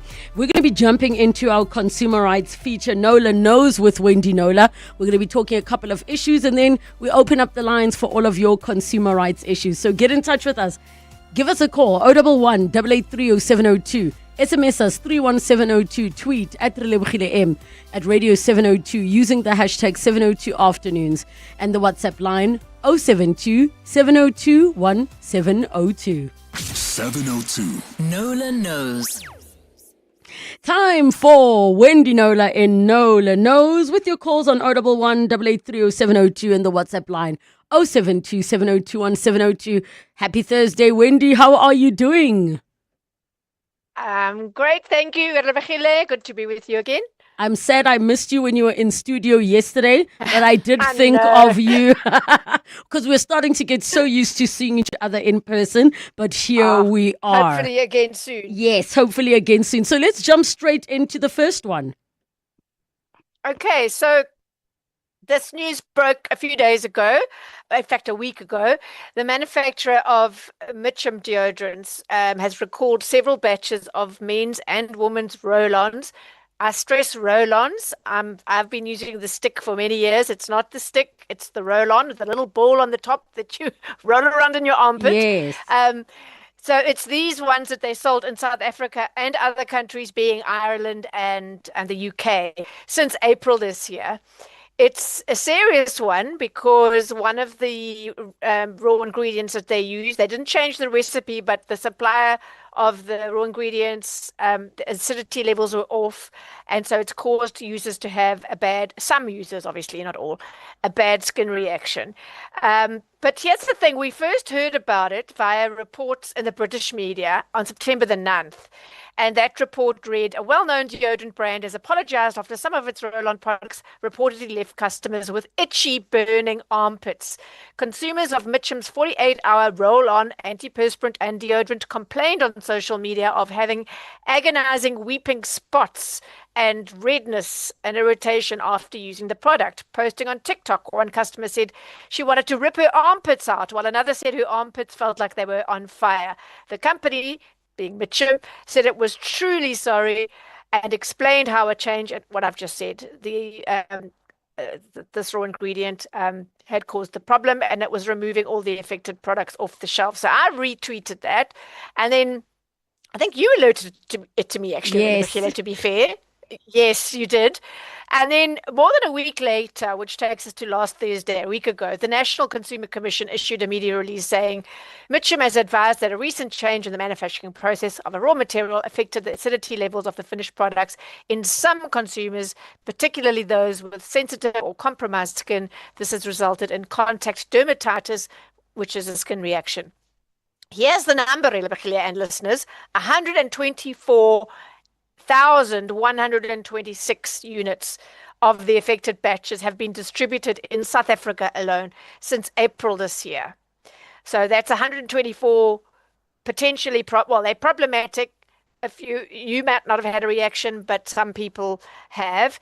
And then they've listed the effective products. These are all roll-ons, men and women's. It's the Shower Fresh variant, Powder Fresh for women, and in men, the Sport and the Mountain Air. They've issued the batch numbers, which we can put on a blog. But essentially what they've said is consumers who've purchased the effective products, I should clarify that this came via the National Consumer Commission. So this is what the Consumer Commission said in its press release of a week ago. Consumers who've purchased the affected products are encouraged to discontinue use immediately and return the products to the point of purchase for a full refund. And this is standard practice. And it's also what is the legal requirement, right? Whether you've used the product or not, if you've bought it, it's clearly potentially problematic and part of a recall, and thus you're entitled to take it back for a refund. And we've seen that with all manner of products that we've spoken about that have been recalled over the years. Incidentally, the cost is around 50 Rand for these roll-on products. And then came a curious line at the bottom of the Commission's press release, which read, consumers may also contact Revlon South Africa for further guidance. And I thought, they've actually said that they pride themselves on being transparent, this company, according to UK media. They've said it can cause, this a reaction. And obviously people are going to get medical attention. They're going to see a doctor, or at the very least, they're going to buy medication from a pharmacy. So where is the specific information about, should you have experienced an adverse reaction? This is how you contact us regarding compensation, and this is the evidence we're going to need from you: your doctor's bill, your receipt from the pharmacy, or whatever, plus proof that you bought this, not that you bought, but that you have this roll-on from the notified batches. That's all normal practice, but it didn't happen here. So I just thought that was really odd. So the other issue is, well, let's talk about a local response. I saw Alison Roberts responded to my post on X saying, I'm very annoyed. Why didn't they make this more public sooner and arrange for some kind of product swap? This cost me the deodorant, a visit to the doctor, and a 250 Rand tube of ointment. So I said, they've said they're refunding. But definitely you must apply for compensation and contact Revlon. And then I went back to the NCC. I said, we don't even have a contact number for Revlon. I mean, consumers must just contact Revlon. That is really not acceptable. So I got a toll-free number rather, to call. Those who've got a pencil handy, but we'll also make this information available. It's 0800 128 464. But get this, It's only operational after hours and only from Monday to Thursday. I've never seen anything so bizarre. The numbers available the number is available, but you'll only be able to speak to someone on it between 4 and 6 p.m. and then again between 8 and 10 p.m. Why does this sound like sorry for you. a moonlighting hours? Exactly. This was given to me by the commission. And as for getting a refund from point of purchase, Zizi posted that she tried to get a refund for her roll-on. That's part of the batch. She went to Pick and Pay Hyper in Woodmead. She says she was directed to the returns desk, but the staff there, 2 of them, said they didn't have a clue what they were talking about. They had not received any communication. So I went back to the NCC, the commission, this morning, got a hold of their spokesperson, Petron Taba, and said, what is going on? And she told me some rather alarming things. So hopefully we have her on the line waiting to join us and explain what's going on with this very bizarre recall. Petro, welcome to the show. Thank you so much for joining us. Thank you so much, Relebogile. Thank you, Wendy, for this opportunity. Yeah, well, thanks for being willing to come on air and chat to us about it. So I think, given that we read about this in the media, the British media, on the 9th of September, your recall was on the, whatever a week ago today was. On Monday. Why the delay? Which company are you dealing with? Is it Revlon that you've been dealing with, which them being the distributors in South Africa? Thank you so much. Yes, we are dealing with Revlon. And you are correct. I think we saw the news through the likes of you and other media houses. And of course, our responsibility is to see what consumers, basically consumers' pain points. And then, of course, we reached out to Revlon. And there were issues with the time zones and all that. So can I just ask for something? There is something going terribly wrong with our line, and I'm struggling to hear you. So I'm going to ask Wendy that we take a break. Please, can we pick up on that same question that we'll ask again as soon as we come back? Want to make sure we're able to hear as clearly as possible. John Perlman. Weekday afternoons, 3 to 6. There's a substantial dispute and, of course, with it, a debate looming as Treasury moves to make certain changes in regard to the way in which educational institutions, private schools, are able to benefit from the way the law around VAT is currently framed. What is Treasury looking to change? This is what we described as a forced deregistration from the VAT regime. Schools that are currently on the VAT system who can reclaim VAT for all their commercial activities that they engage in. John Perlman. 3 to 6 on 702.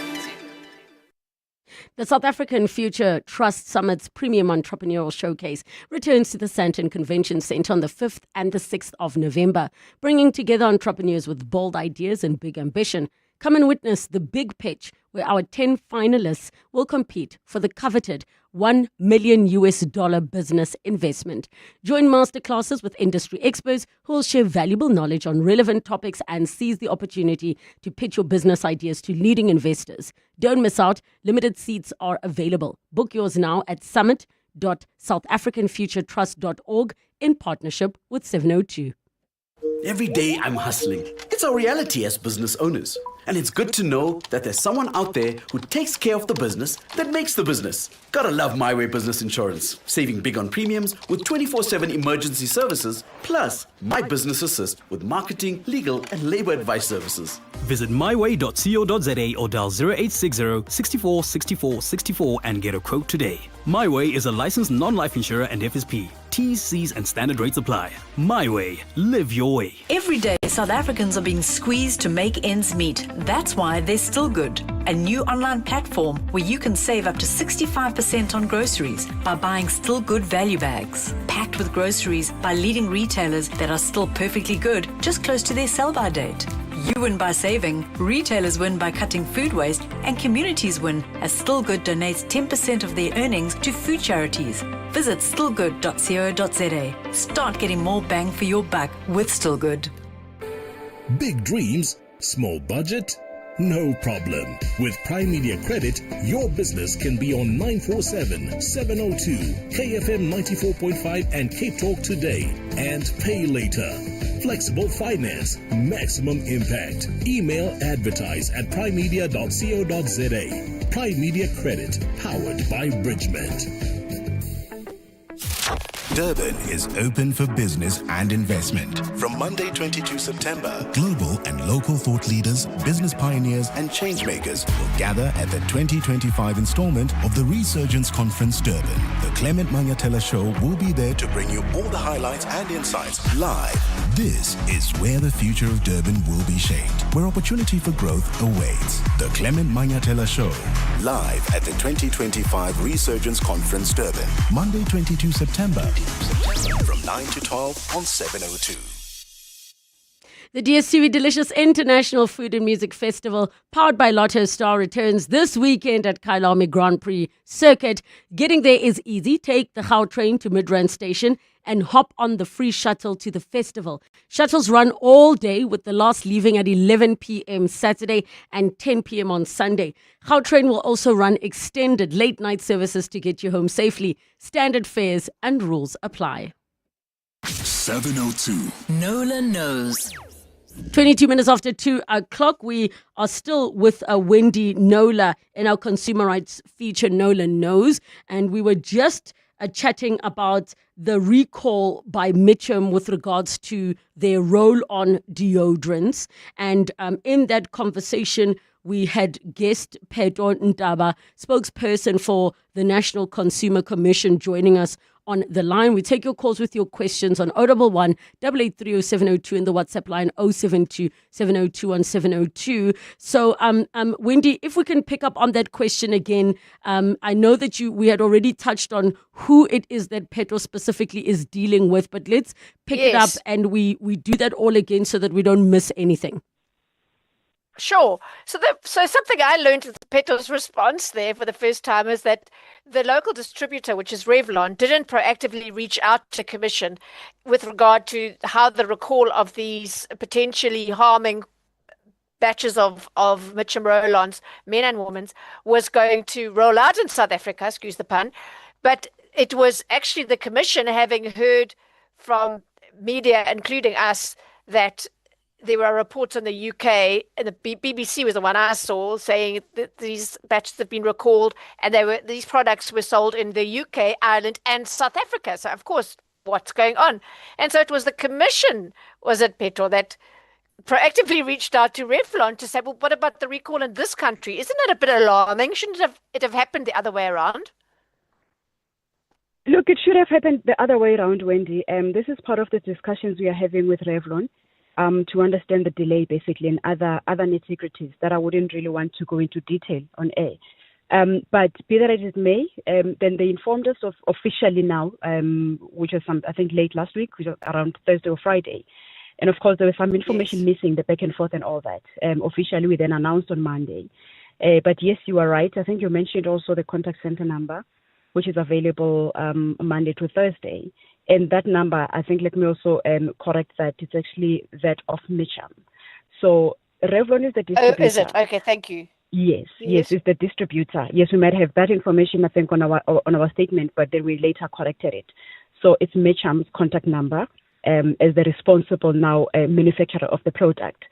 But of course, where there are issues, we then engage. For example, if we receive a complaint from a consumer, we then refer that complaint to Revlon, so that they liaise with the manufacturer abroad, just to try to make it easier. It might sound a bit, hectic on the side of the consumer, but we say to consumers, we are here.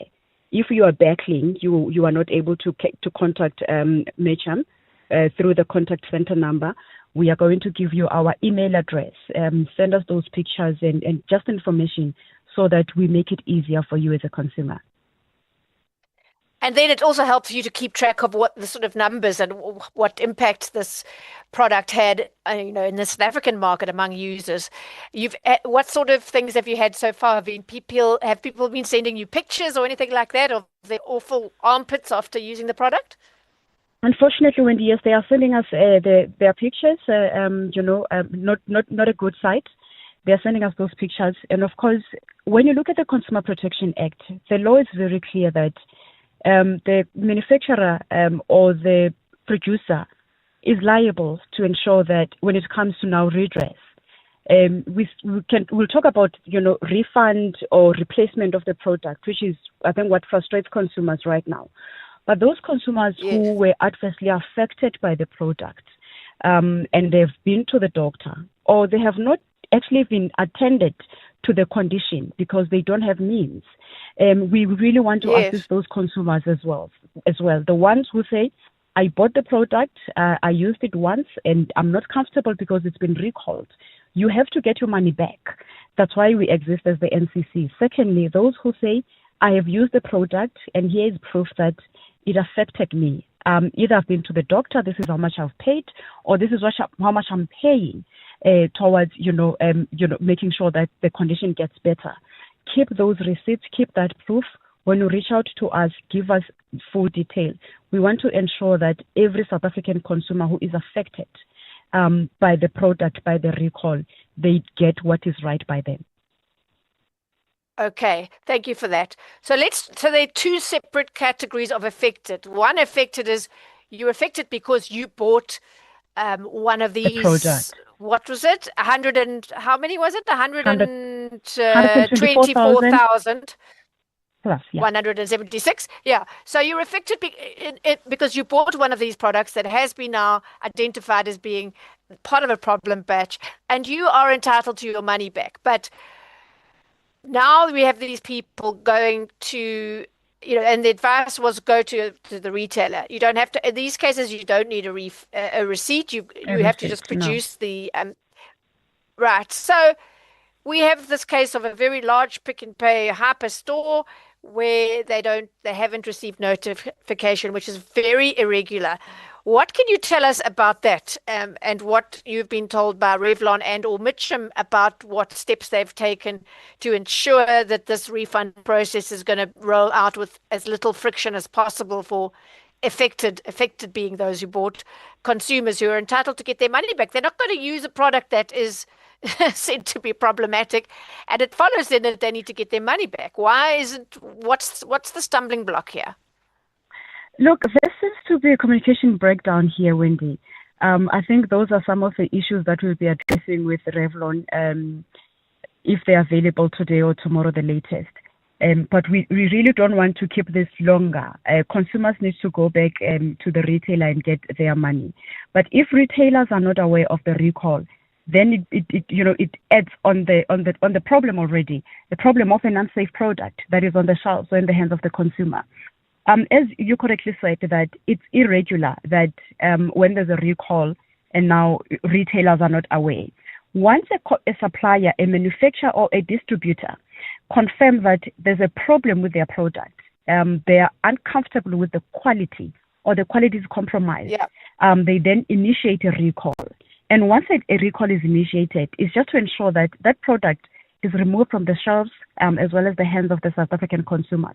But I am not going to buy a product for 80 rands and then I get stuck with it. You have to take it back to the producer, rather to the retailer, with or without any proof of purchase. Hence, I'm saying there seems to be a communication breakdown here.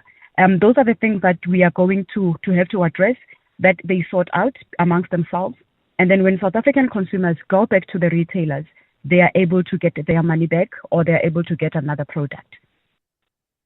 Okay. Are you also going to have a word with them about this ridiculous Mitcham contact center that you could only phone bizarrely between 4 and 6 in the late afternoon, evening, and then again, what was it, between 8 and 10 in the evening? Have you ever heard of such a thing with a recall process, Peto?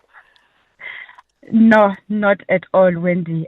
We learn every day, but of course, because we're dealing with an international company here, maybe it's because it's an international company, but I think our engagement is just to say this is how things are done in South Africa. Hence, we are saying, even while you are still struggling to get a hold of Mitcham, we are available as the National Consumer Commission. Your matter will be addressed. And of course, we also want to say to South African consumers, let's not wait up until you get a reaction. Because you have a product, please do not use that product. You don't know how it's going to treat you. And it might, something else might happen. And it's not necessarily only this product, any product in the market. If you are not comfortable or you are reacting to that product, do inform the regulator, do inform the supplier or the distributor or even the manufacturer. I know they have got a consumer contact line on each and every product. But if you're battling, we are available as the National Consumer Commission. We will give you an email address just to say, this is what I'm going through with this product. Because truth be told, some of us at the Commission do not use these products. And if we are not aware, we wouldn't know that we have to engage with the manufacturer or the distributor. So if you are aware of any other product that is misbehaving, for lack of a better word, do reach out so that you, we want to really ensure that as a consumer, you are comfortable and the marketplace is fair when it comes to the consumers. Ladies, we exist so that we take care of the consumer. I'm going to have to pause it there because we need to jump to the news, but we will pick it up when we come back. It is just after 2:30. Time for latest Eyewitness News headlines. Good afternoon. Thanks, Relebogile. Good afternoon. We start with breaking news. The Pretoria High Court has struck the MK Party's bid to challenge the Madlanga Commission of Inquiry off the roll. The court heard arguments on an urgent basis this morning, but it ruled that the matter is not urgent. The party and its leader, former President Jacob Zuma, are challenging the establishment of the commission and the appointment of Feroz Kachalia as acting police minister. We'll have more details on this story in our upcoming bulletins. In the south of Johannesburg, Gauteng police have launched a manhunt after Taxi Association chairperson Tammy Moyo was fatally shot in Diepkloof in Soweto today. According to police, the 58-year-old was attacked around 9:30 this morning on the Soweto highway when his vehicle was blocked by two cars. Suspects then opened fire, fatally wounding him. Moyo was certified dead at the scene. Meanwhile, motorists are urged to find alternative routes due to the closure of the highway on both directions as a result of the shooting. Traffic is being diverted at the N1 and Imink Drive. And in the capital, National Coloured Congress leader and Member of Parliament Fadil Adams has been implicated in the Madlanga Commission of Inquiry for allegedly misusing his position to obtain classified intelligence information. KwaZulu-Natal Police Commissioner Nhlanhla Mkhwanazi testified this afternoon that Adams leveraged his role on Parliament's Portfolio Committee on Police to access intelligence documents he wasn't authorised to view. This despite Adams not being a member of the Joint Portfolio Committee on Intelligence. Those are the headlines. This Eyewitness News and more at 3 o'clock. EWN Traffic. Well, at this stage, we have a bumper traffic. This is on the Randfontein Road in the Rudeport area between Milestalker and Adcock. There's also slow-moving traffic. That's if you're heading in and out of Sandton on Catherine Street, approaching Grayston. Also, poles of slow-moving traffic on Witkoppen Road between Main Road and Stonehaven. Look out for those faulty traffic lights in Rand Park Ridge at Bears, Nordia and the N1. Also, Alex traffic lights still not working at Marlborough Drive and Far East Bank. If you come across any other traffic issues, please WhatsApp us on 072-702-1702. There's more EWN on air, online, and on the EWN app. 702 delivers on the matters that matter to you. I'm Nathan Ilunga. I'm Congolese, and one thing I love about 702 is the open line on Clement Manachela show and the Healing Hour. Overall, what I like most about the station is the different topic they cover. They broaden your mind and push you to think. They help you to become a critical thinker. So that's why I listen to 702. Thank you for sharing your thoughts. so we can deliver more on what matters to you. 702 listens. Let's walk the talk. Today, the Gauteng Department of Environment, in partnership with the city of Tshwane, marks the International Day of Clean Air for Blue Skies at the JNF Walter Sisulu Environmental Centre in Mamelodi under the theme Racing for Air. The day aims to raise awareness on air quality issues while inspiring sustainable action for a healthier Gauteng. Clean air means healthier lives and brighter skies. Brought to you by Gauteng Department of Environment, growing Gauteng together. Insurance pulls you in. Pineapple pulls you under. Insurance. Pineapple. Insurance. Pineapple. Pineapple FSP 48650 is underwritten by Omart Insure Limited, a licensed non-life insurer and authorized FSP. My guy, tell me how date night was. Bro, I'm telling you, my arrival was too clean. That sporty exterior, the 1.5 turbo engine, just turns heads. But what about date night? Yeah, it was chilled. But the Jolly on Pro, it's on another level, bro. Sometimes the drive is the best part. The Haval Jolion Pro from only $4,299 per month. Visit gwm.co.za for T's and C's. GWM. Go with more. Brought to you by GWM Finance, a division of West Bank, an authorized financial services and registered credit provider. Think radio is out of reach? Think again. With Prime Media Credit, you can get your brand on 947, 702, KFM 94.5 and Cape Talk now and pay later. Flexible finance, big impact. Email advertise@primemedia.co.za. Prime Media Credit, powered by Bridgement. 702 and Corporates That Care with Netcare are talking about Netcare's My Walk Made with Soul initiative.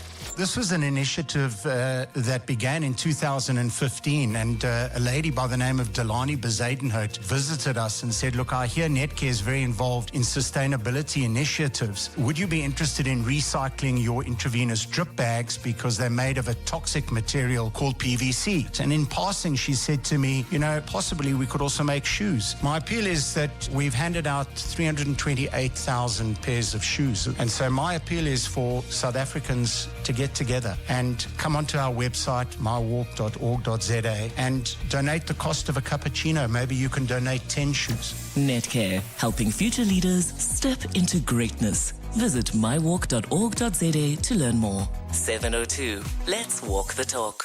Coming up On 702 Drive with John Perlman.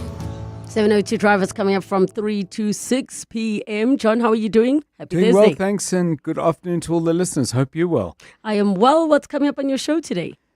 So the Madlanga Commission, Lieutenant General Nhlanhla Mkhwanazi still giving evidence. We'll clock in on that at 3 and possibly later in the show to just see exactly what's come up.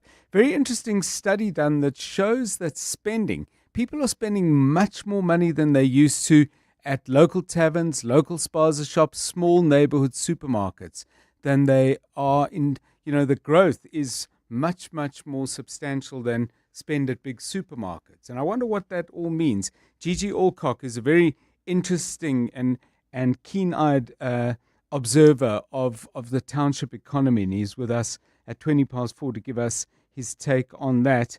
There are to be, Relebogile, what's called the enhanced games, where everybody who competes is allowed to take whatever drugs they like. What? Yeah. Enhanced games? The enhanced games.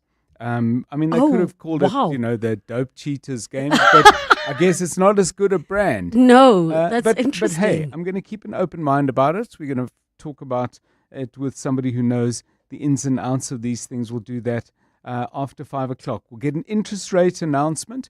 After 3, we'll let everybody know and get some quick analysis on that. And speaking of quick, our eyes are very much on Tokyo and the 400 meters. Zakiti Nene looks like South Africa's best chance for a medal at the World Champs. He's running at 3:10. Send him your very best vibes. He's going to have to go quickly. Definitely. That is a 702 Drive coming up from 3 to 6 p.m. with John Perlman. 702. Nola Knows. We continue with our consumer rights feature, Nola Knows.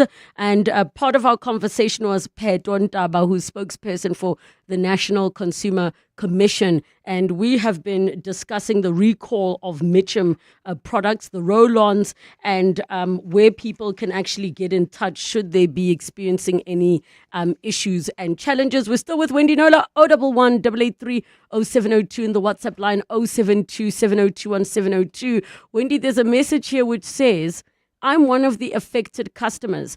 I phoned the UK contact center. They were extremely helpful after hours. I also received a reference number from them. I've provided all the details of the product, read the batch codes, manufacturing and expiry dates. And then she has shared a response which says they want to sincerely thank her for reaching out and sharing her experience at Mitcham.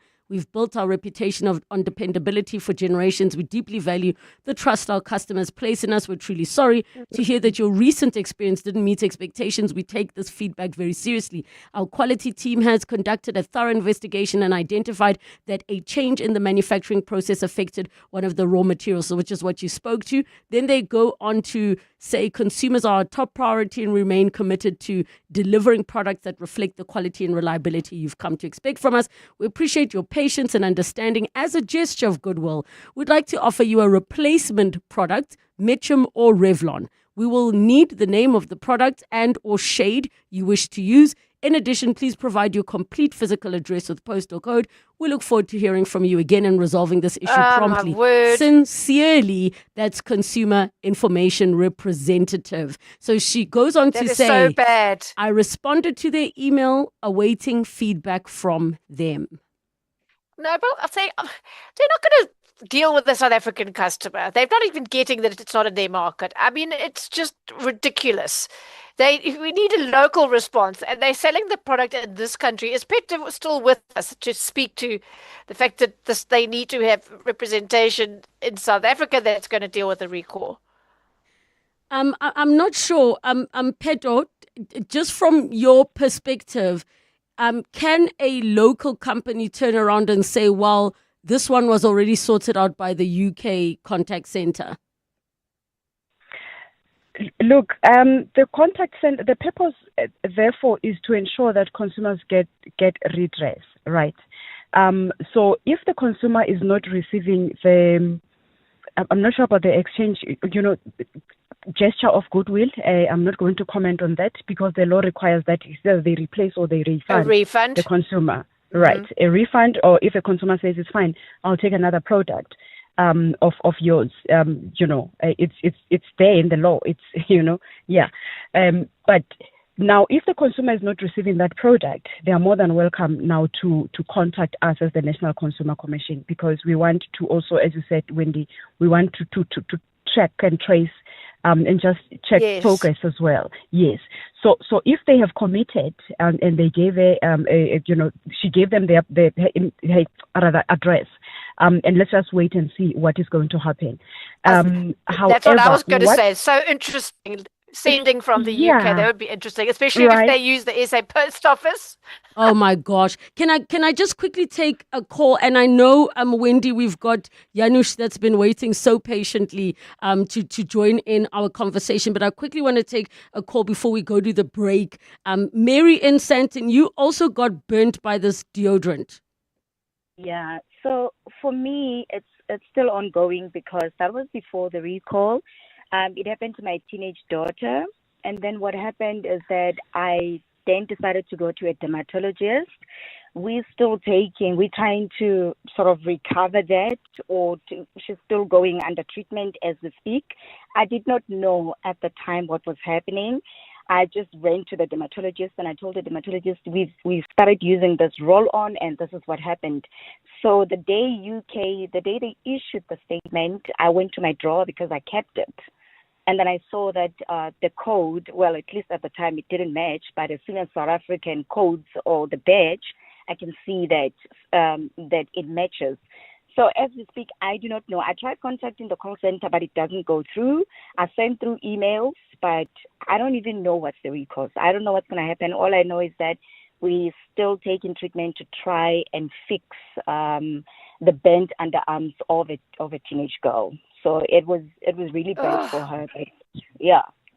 So, okay, maybe it's time to hear from Janusz now, the lawyer. Okay, so let's do this. Mary, stay on the line for us in case there are any questions. Petro's still here.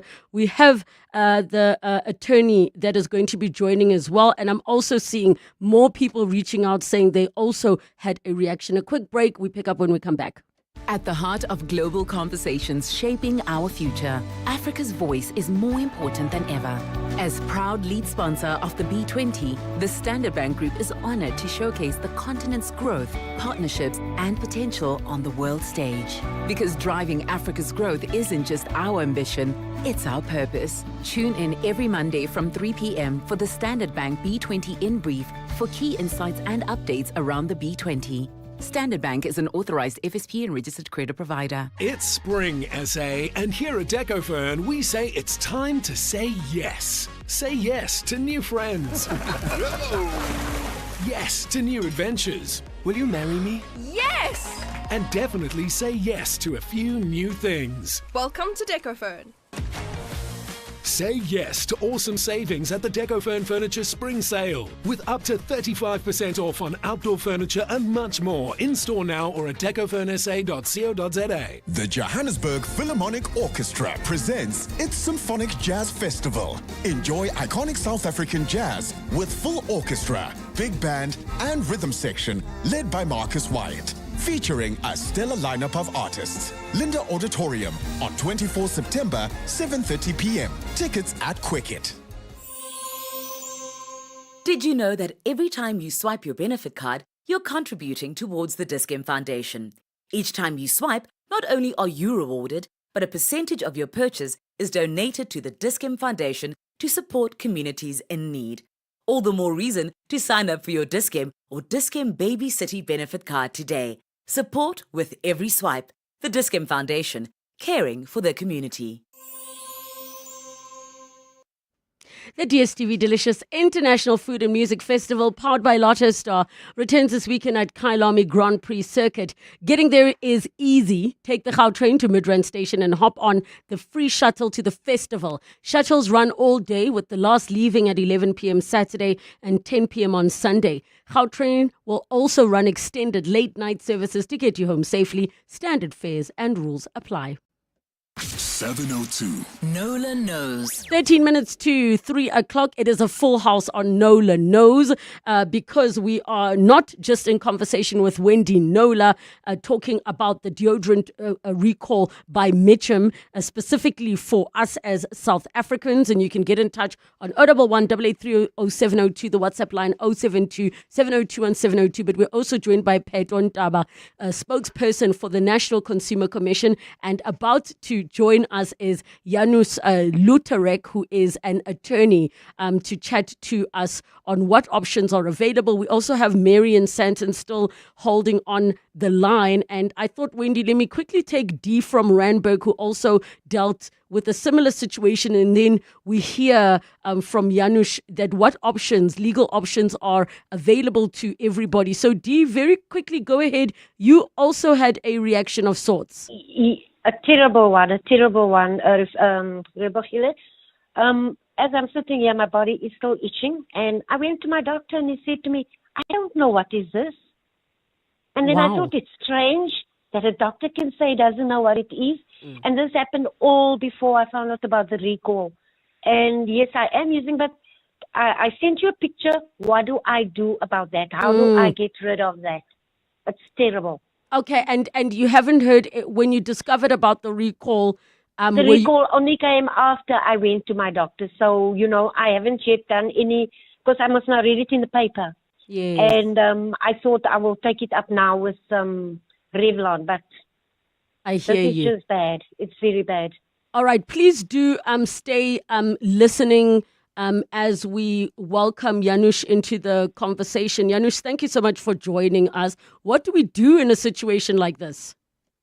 Hi, good afternoon. So the first thing I wanted to say was that in terms of the Consumer Protection Act, the importer is liable. They cannot simply put you through to a call center in a foreign country and expect you to deal with them. That is not how the Consumer Protection Act is written, and that is not how it functions.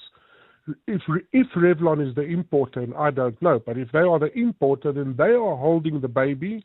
They must be fielding the calls, and they need to deal with all the fallout. They can then take it up with Mitchum in the UK. That's between them and their supplier. As the importer, they would be liable in South Africa. So, having said that, if there are people that have suffered harm or suffered medical consequences, they would have a claim against Revlon, because Revlon is the importer. Revlon must make sure they have insurance or they are compensated by Mitcham. Now, how would one take action against Revlon? Well, the first thing, of course, is through the National Consumer Commission must run their course and take whatever action they need to take for the failures in the recall. But secondly, there may be some attorney that wants to take up a class action lawsuit. Ooh. If there are enough people that have suffered harm, there could be a class action lawsuit. I think individual... Sorry? Sorry, Yosh. I was going to say a few people on social media responding to my post on this issue of the recall said, forget refunds, we must sue. There must be a class action. Exactly what you're saying now. But what do you think are the chances of that realistically? No, look, the chances are, I think it could be successful. The problem is in South Africa, there's no such concept of punitive damages. So even if there was a class action, people would get a refund for the product, payment of their medical bills, and a smallish amount for so-called general damages, what we call pain and suffering. They're not going to get millions and retire on it because they had a rash. So just to understand that the claims individually may be small, but if there's 124,000 units sold, combined, it could be a very large number. Can I just ask a question to you, Pedro? Have you dealt with any class action suits or been aware of any related to a product that became successful in South Africa, where maybe the National Consumer Commission had to, show up as a witness or something along those lines?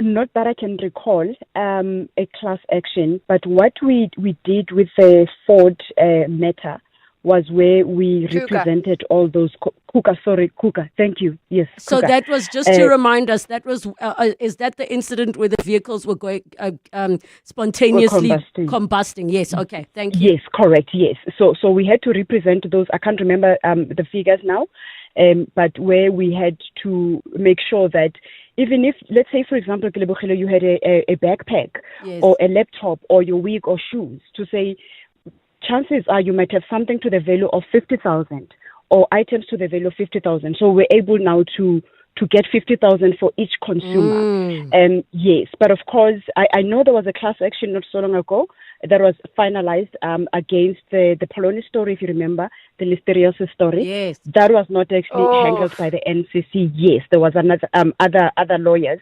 who entertained that matter or took that matter upon themselves in a form of a class action. But I really want to say, agree with Anush to say, we need those complaints. We need to really understand the magnitude of the problem, so that we are able now, if we have to take the matter to any authority or to the court, for example, we are then able to say this is what consumers, how they suffered after using the product, from the rash itself, but also the medical bills that they have to pay on a monthly basis or whatever the case. So we'd really want to look into those issues and of course get as much information as possible.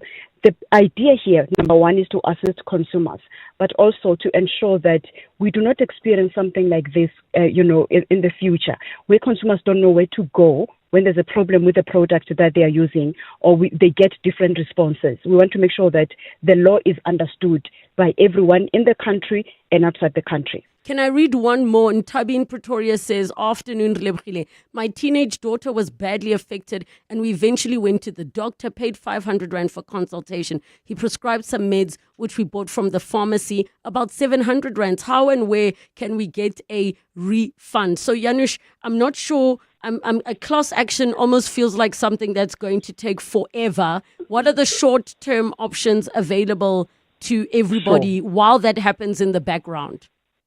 So, look, the reality is you can write or contact Revlon, not the number to some foreign call center. You contact Revlon in South Africa and you tell them, this is the harm I've suffered. Here's my claim. Here's my medical bills. I need to be reimbursed. If they fail to do that, I suppose one could go to the small claims court and claim it there. There's no magic fix. The National Consumer Commission can't order them to give you the money. There's a process that would have to take place. So there's no instant coffee solution where they'll it just get solved. Unfortunately, that is not how the legal system works. But certainly, step one, everybody that suffered any harm, etc., should contact Revlon, if they are the importer. And I keep saying if they are the importer because I don't know. But if they are the importer, contact them and put your claim to them. Say, this is what harm I've suffered. You need to make it right. Yeah. Wendy, can I jump in here? Yes, I was going to say now a last minute and a bit. Right. Okay. So I just want to say to Peto if she could just clarify if Revlon is the importer, and hopefully after they've had discussions today or tomorrow, we're going to get more clear directions on that. And also to just say for her that the email address, because they need to get all the numbers and hear from people, it's quite easy. Product recall, one word, product recall at thencc.org.za. I will Thank you, tweet Wendy. about Yes, it that's as well. the email. All right. Thank you so much. Yes, that's the email address. And of course, we will be engaging with Revlon. And Revlon, when we communicated, they said they were importing the product.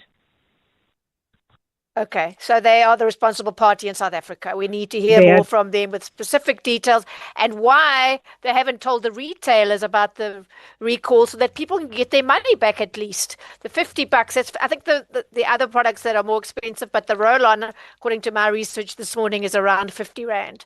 But they need to get that back. It's money wasted. Consumers must get their money back, Wendy, with or without any proof of purchase. I think that's why we really appreciate this conversation to learn that, unfortunately, consumers are not getting their money.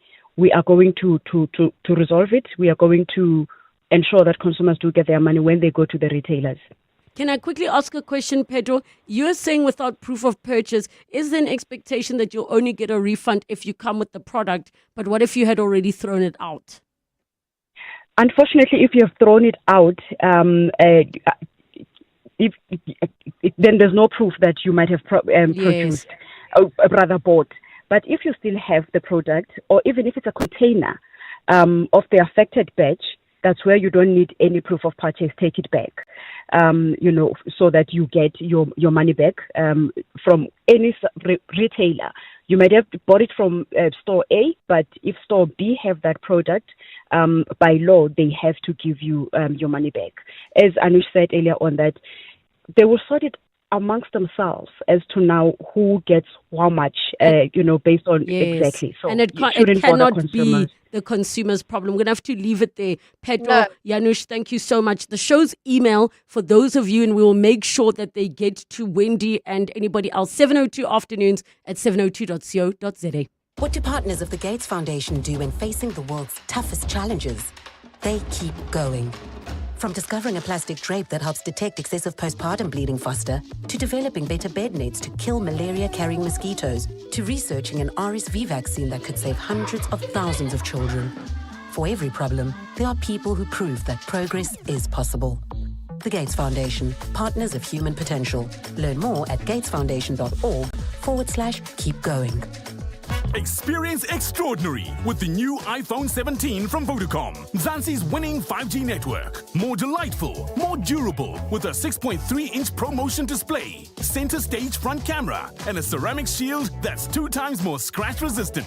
Be among the first to get the all-new iPhone 17 plus a free extended warranty. Pre-order yours today. Available in-store and online. T's and C's apply. Further together. Vodacom. This is Jade. She'll spend hours comparing almond milk and once made a spreadsheet just for sneakers.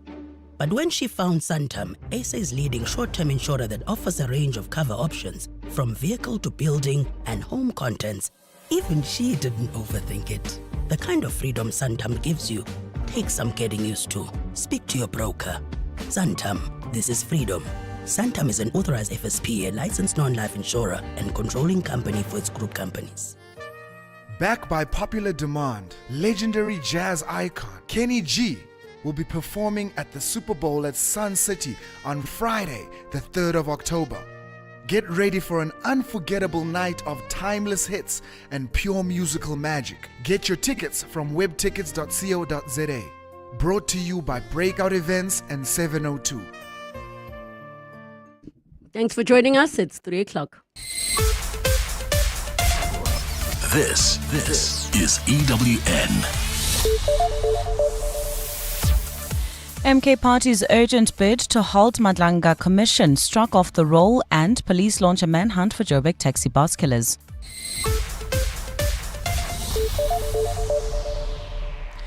Good afternoon, I'm Maki Malapo. We begin with the latest from the courts where an attempt by the Umkhonto weSizwe Party to halt the Madlanga inquiry has failed in the Pretoria High Court.